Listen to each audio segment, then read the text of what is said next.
Hello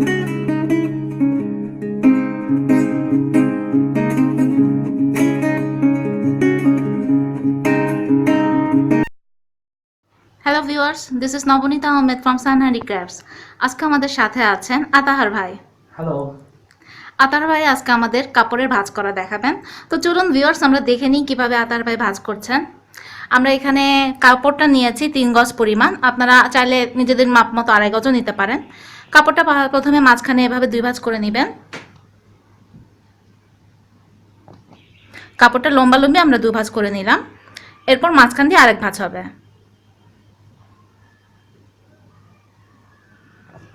দেখুন, ঠিক এরকম।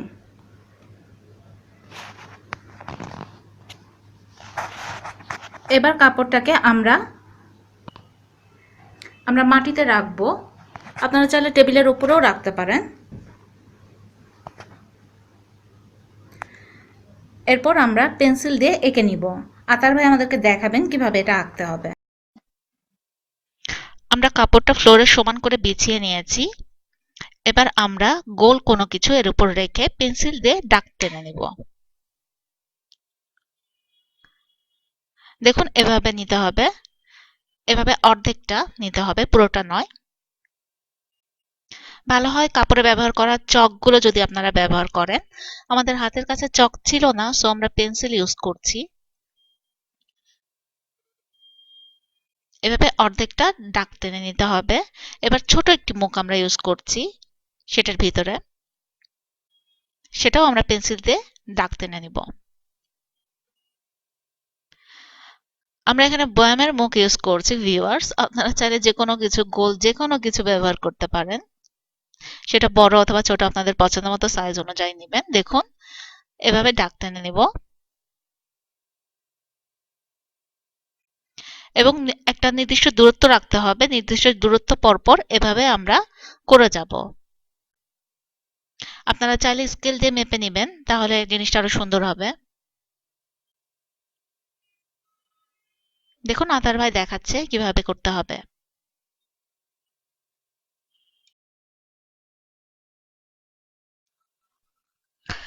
এভাবে নির্দিষ্ট দূরত্ব পরপর পেন্সিল দিয়ে আমরা এঁকে নিয়েছি। এটা আমার পোষা বিড়াল মিমি। সবাই ওকে হ্যালো বলুন। ও খুবই লক্ষ্মী একটি বিড়াল। তো ভিউয়ার্স, এভাবে আমাদের পুরোটা কাপড় জুড়ে নির্দিষ্ট দূরত্ব পরপর এঁকে নিতে হবে। এবার আমরা গোল করে দাগ দেওয়া অংশটুকু সেলাই করে নিব।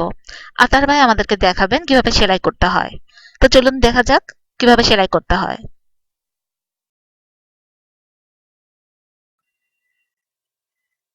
আমরা যে অর্ধচন্দ্রের মতো দাগ দিয়েছিলাম সেই দাগ বরাবর সেলাইটা করতে হবে। অন্য কোনো খানে কিন্তু সেলাই করবেন না ভিউয়ার্স। ঠিক ওই দাগ বরাবর এক মাথা থেকে শুরু করে আরেক মাথা পর্যন্ত সেলাই করে যাবেন। দেখুন, আতার ভাই দেখিয়ে দিচ্ছে কিভাবে সেলাইটা করতে হবে। আমরা একটু সুতাটা বড় রেখে সেলাই করব এবং একটা ঘর শেষ হওয়ার পরে সুতাটার বাড়তি অংশ অনেকখানি জুড়ে রেখে দিব। আমাদের পরে এই বাড়তি অংশটা কাজে লাগবে। আমরা দেখিয়ে দিব পরে কি কাজে লাগবে। আপনারা এটুকু মনে রাখবেন যে সুতাটা বেশি নিতে হবে।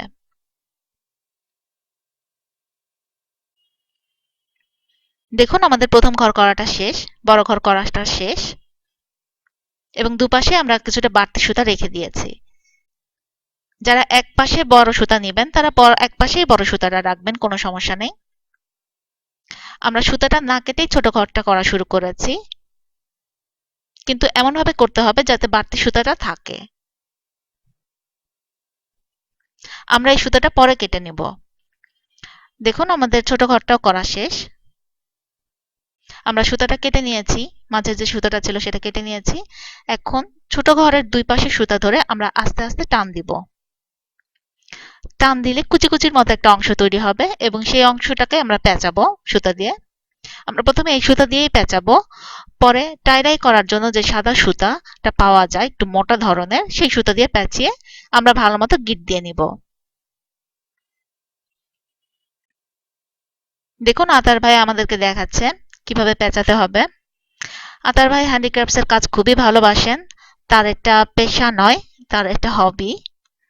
তিনি আজকে আমাদেরকে এত সুন্দর করে শেখাচ্ছেন, এই জন্য তাকে অনেক অনেক ধন্যবাদ। এবার আমরা একইভাবে বড় ঘরের অংশটা দুই পাশে সুতা যে সেটা ধরে টান দিব এবং একইভাবে পেঁচাবো।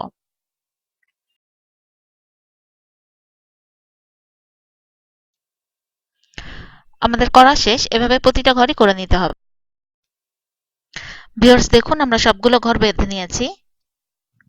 বেঁধে নিলে দেখতে এরকম হবে, কিছুটা এক সাইডে কুঁচকে যাবে, এতে ভয় পাওয়ার কিছু নেই। আমরা যেহেতু দুইটি কালার করব, মাল্টি টাই ডাইং করব, সো আমাদের আরেকটি ভাঁজ দিতে হবে। আতার ভাই সেটা দেখিয়ে দিচ্ছে। দেখুন আমরা এক পাশ থেকে এরকম কুচি কুচি করে যাব।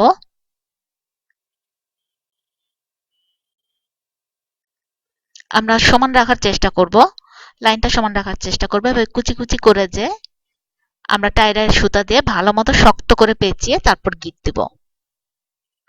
এটাকে টাই ডাইয়ের সুতা বলে।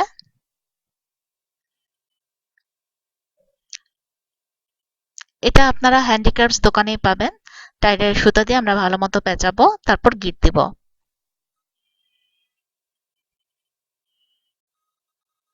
আমরা মাঝে বাঁধার পর ডান পাশের অতিরিক্ত কাপড়টাও একইভাবে কুচি কুচি করে বেঁধে নিয়েছি। একই রকম সিস্টেম, তাই আমি আর দেখালাম না। আমরা এবার এভাবে আবার চাইলে বাঁধতে পারি, তাতে একরকম ডিজাইন হবে, অথবা লম্বালম্বি ভাবে আবার কুচি কুচি করে বাঁধতে পারি, তাতে আরেকটা ডিজাইন হবে। আপনারা যেভাবেই করুন না কেন টাই ডাইয়ের কাজ খুবই সুন্দর আসে কালার করলে। আপনারা চাইলে আর কোনো ভাঁজ না দিয়ে এভাবেও রেখে দিতে পারেন। রঙে যখন ডুবাবেন তখন নিচের পাটটা বেঁধে রাখতে হবে পলিব্যাগ দিয়ে, আর উপরের পাটটা রঙে ডুবাতে হবে। এই অংশটুকু যে রং করতে চান সেটা করে নেবেন। যারা এখনো আমাদের চ্যানেল সান হ্যান্ডিক্রাফট সাবস্ক্রাইব করেননি তারা প্লিজ সাবস্ক্রাইব করুন। আমরা নিচের অংশটাও কুচি কুচি করে বেঁধে নিয়েছি, আমি দেখাচ্ছি একটি। এভাবে কুচি কুচি করে নেবেন, তারপর টাই ডাইয়ের সুতো দিয়ে আগের মতোই পেঁচিয়ে শক্ত করে গিট দিয়ে নেবেন, যেন খুলে না যায়। এই গিটটি কিন্তু অনেক ইম্পর্ট্যান্ট।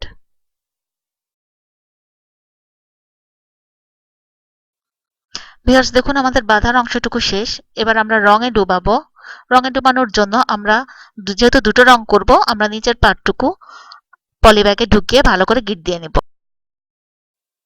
আমরা নিচের অংশটুকু পলিব্যাগে ঢুকিয়ে ভালো করে গিট দিয়ে নিয়েছি। দেখতে এরকম হবে দেখুন। আমাদের পলিব্যাগে ঢুকানোর কারণ যাতে যখন আমরা একটা অংশে রং করব সেই রংটা যেন অপর অংশে লেগে না যায়।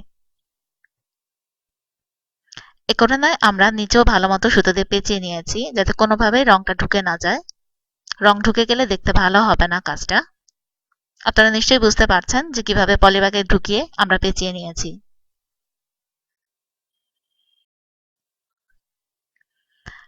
এবার আমরা সাদা অংশটুকু রঙে ডুবিয়ে দিয়েছি। রং করার নিয়মটি আমি আগের ভিডিওতে দেখিয়ে দিয়েছি, আমি ডেসক্রিপশন বক্সের লিংক দিয়ে দিব, আপনারা দয়া করে দেখে নেবেন। কাঠের স্টিক দিয়ে কিছুক্ষণ পরপর নাড়তে হবে যেন রং ভিতরে ভালো মতো ঢুকে যায়।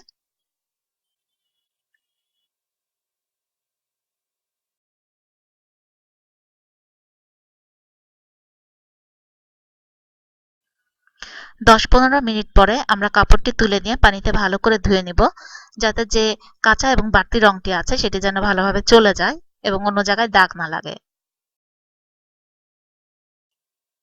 এবার আমরা রং করা অংশটি অন্য একটি পলিব্যাগে ঢুকিয়ে নিব এবং এতক্ষণ যে পলিব্যাগটা ছিল সেই পলিব্যাগটা আমরা কেটে নিব, কারণ এবার আমরা অন্য একটি রং এই সবুজ পলিব্যাগের অংশটাই করে নিব।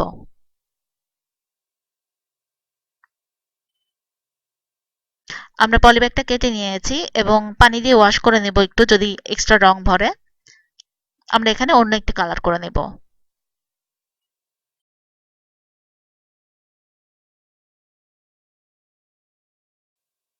সবুজ পলিব্যাগের ভিতরে যে অংশটি ছিল সেই অংশটি আমরা অন্য একটি রঙে ডুবিয়ে নিচ্ছি। আমরা প্রতিটা রং হাফ তোলা করে ইউজ করেছি এখানে। আপনারা আপনাদের পছন্দ মতো যে কোনো দুটি কালার নেবেন, যে কালারে নিন দেখতে অনেক ভালো আসবে।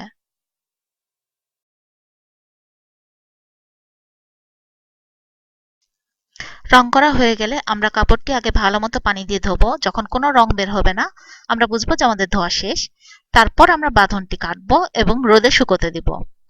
তো কাপড় ধোয়ার পরপরই ফার্স্টে অন্যরকম একটি কালার আসে, ভয় পাওয়ার কিছু নেই। রোদে শুকোতে দেওয়ার একটু পরে আপনাদের যে কালারটি দরকার সেই সুন্দর কালারটি চলে আসবে। ভিউয়ার্স দেখুন আমাদের কালারটি এখন এরকম এসেছে। কেমন লাগছে আপনারাই বলুন। ভিউয়ার্স দেখুন, টাই ডাইয়ের পর কালার কত সুন্দর আসছে। আপনারাও যদি বাসায় এভাবে ট্রাই করেন আমরা যেভাবে দেখাইছি, তাহলে ওটাও সুন্দর হবে। আর আমাদের চ্যানেল দেখার জন্য অনেক ধন্যবাদ। Don't forget to subscribe our channel Sun Handicrafts, and also please like, comment and share. Yeah, thumbs up.